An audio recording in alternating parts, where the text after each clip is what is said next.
Welcome back to your free training course on Windows 7.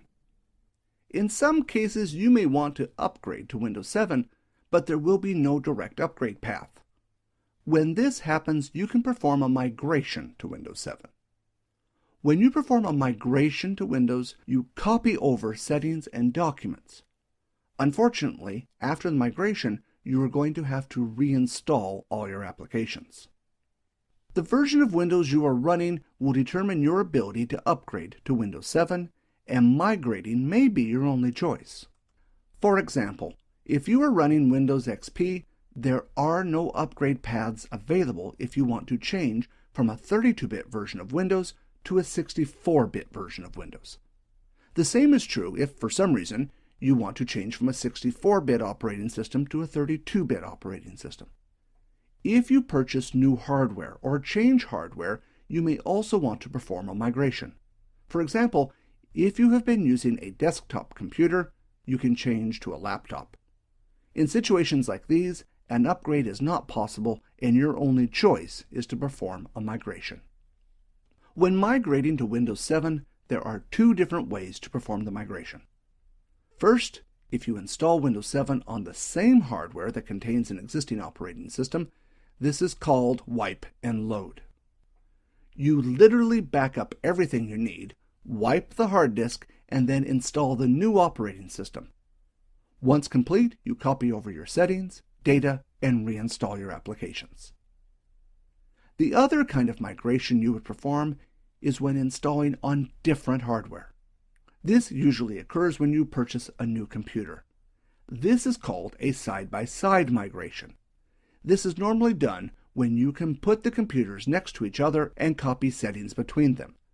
Having said that, the computers do not have to be next to each other. You could, for example, back up the settings and data to a network share and then access them from the other computer. To transfer files and settings from one computer to another computer, there are two software tools that you can use. The first is the Easy Transfer Wizard. This simple wizard is used when you want a quick solution and only have a few computers to perform migration on. The next is the User State Migration Tool, or USMT. The big difference with this tool is that it is scriptable. This makes it the better choice when you have a large number of computers. However, it is not as simple to use. The Easy Transfer Wizard works by saving your settings on the network or to an external storage such as a USB drive. If both computers are near each other, you can also use the Easy Transfer cable shown here. This cable is a USB cable that is plugged into both computers and allows you to transfer settings between the two PCs. The Easy Transfer Wizard works with Windows XP, Windows Vista, and Windows 7, and is included with these operating systems. Even so, it is best to download the latest version from Microsoft before you use the Easy Transfer Wizard. The Easy Transfer Wizard works by migrating user settings and data. However, it does not migrate software or applications. Once you finish using the Easy Transfer Wizard, you will need to reinstall your applications. Let's take a closer look at how the Easy Transfer Wizard works. For this demo, I will transfer settings from a Windows XP computer running on a 32-bit computer to a Windows 7 computer running 64-bit. Even if I were to first upgrade to Windows Vista and then Windows 7, the change of architecture is not a supported upgrade. The latest version of the Easy Transfer Wizard requires you to be running Windows XP with Service Pack 2. Even the original Windows XP with no Service Pack was shipped with a copy of the Easy Transfer Wizard. When possible, I would suggest downloading and installing the latest version of the Easy Transfer Wizard so you have access to the latest bug fixes. I have already downloaded the very latest of the Easy Transfer Wizard and placed it on the desktop. The install is a simple one. Run the install program, accept the license agreement, and the Easy Transfer Wizard will be updated. There is a transfer wizard that comes with Windows XP, but this is not compatible with Windows 7. Once updated, the Easy Transfer Wizard can run from the Start menu, All Programs, and then Windows Easy Transfer. Once you are past the welcome screen, you need to select how you want to transfer your data and settings. The first option allows you to use a cable connecting the two computers together. If the two computers are not next to each other or you do not have a direct cable connection, the next option allows you to transfer the files and settings using the network. Failing this, you can always store the settings on removable media such as a DVD, USB drive, or floppy disk. If you do not have many documents, or you only want to transfer settings over, it may be possible to store all the data on a small removable device. For this example, I will store the settings in a folder on the C drive and then manually copy this folder from one computer to the other. If you wish, you can also configure a password. Once you have determined where you want to store the data, on the next screen you can select what settings you want to save. The first option transfers all user accounts, files, and settings. This is a good option to select if your computer is used by more than one person. The next option transfers settings from only the current logged-in user. The last setting, Advanced Options, allows me to pick and choose which users and settings that I want to transfer. If I select this option, you can see on this screen I can select which items I want to transfer. By default, Windows will attempt to copy all your settings and all your documents. But if you want to add additional options, you can select the options at the bottom to add additional files and folders. Currently I'm logged in as the user admin. At the bottom you can see that the user account CEO is also selected. If you had multiple user accounts, you could select and deselect those as needed. Once you have determined what you want to transfer, Windows will capture the settings and files and save them. Once the wizard is complete, I can now switch to my Windows 7 computer. The Easy Transferred wizard is already installed on Windows 7, and as long as you have the latest updates installed, you should not need to install it. If I now open Windows Explorer, I have copied the data captured from Windows Easy Transfer to the C drive. To use it, I simply need to double-click on it. You will notice that once loaded, I can select which users I want to transfer.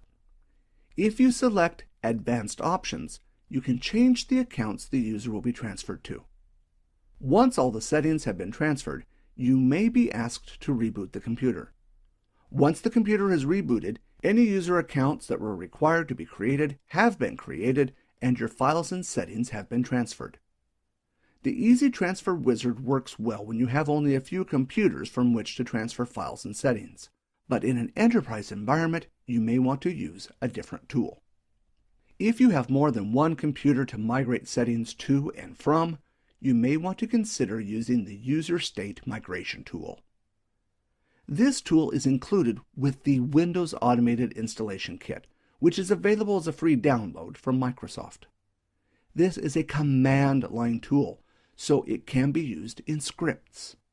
In an enterprise environment, you may decide to add this tool to a login script. For example, you may configure a user to automatically run this tool when logged in. When you want to perform a migration, you simply log into the computer using this user. The User State Migration tool is harder to use than the Easy Transfer wizard, but it is more scalable, so will work with many computers, not just the one.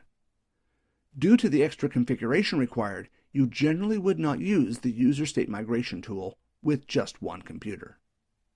The big disadvantage with the User State Migration tool is that there is no option to transfer settings via a direct cable connection.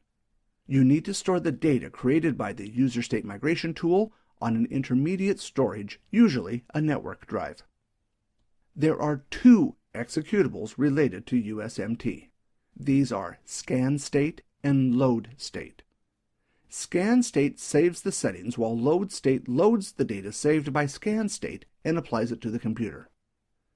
If I now change to my server that has Windows Automated Tools installed, the first thing I need to do is share out the directory containing the executables.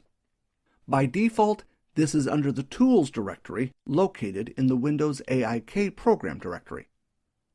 Once this directory has been shared, I can access the Scan State tool from my Windows XP computer. If I now change to my Windows XP computer and open a command prompt, I can run scan state to capture files and settings from this computer. First of all, I need to enter in the file name and path for the scan state executable. Following this, I need to enter in a folder to which to save the data. I have created another share on that server to hold the migration data. The next two parameters are XML files. These files provide the configuration information for the tool. The first one defines the application settings that will be captured. Microsoft provides a file for you to use, but you are free to customize it if you want. The next XML file determines which users will be captured. There are another two XML files not shown here which you can customize to your needs. The scan state will save all the settings and files from this computer specified in the XML files to the shared folder I specified. Now that these settings have been saved, I can now change to my Windows 7 computer. Before I can import the settings, I will first browse to the network share where I saved the settings. If I open the folder, you will notice that there is an Easy Transfer Wizard file. The files created by ScanState are compatible with the Easy Transfer Wizard, so you can import them using this tool. For the purpose of this exercise, I will instead import the files and settings using the Load State tool. To do this, open a command prompt, making sure that you open the command prompt as an administrator. For the Load State executable, the parameters are the same. Specify the location containing the data and also the two XML files. Load State will now start importing all the files and settings. This concludes migrating to Windows 7. In the next video, I will look at ways you can customize Windows 7. If you have a lot of Windows 7 installs to perform and you need to make changes to the base install, there are many tools for Windows 7 you can use to change the install media. Once changed, when you perform a clean install of Windows 7, it will already be customized to your needs.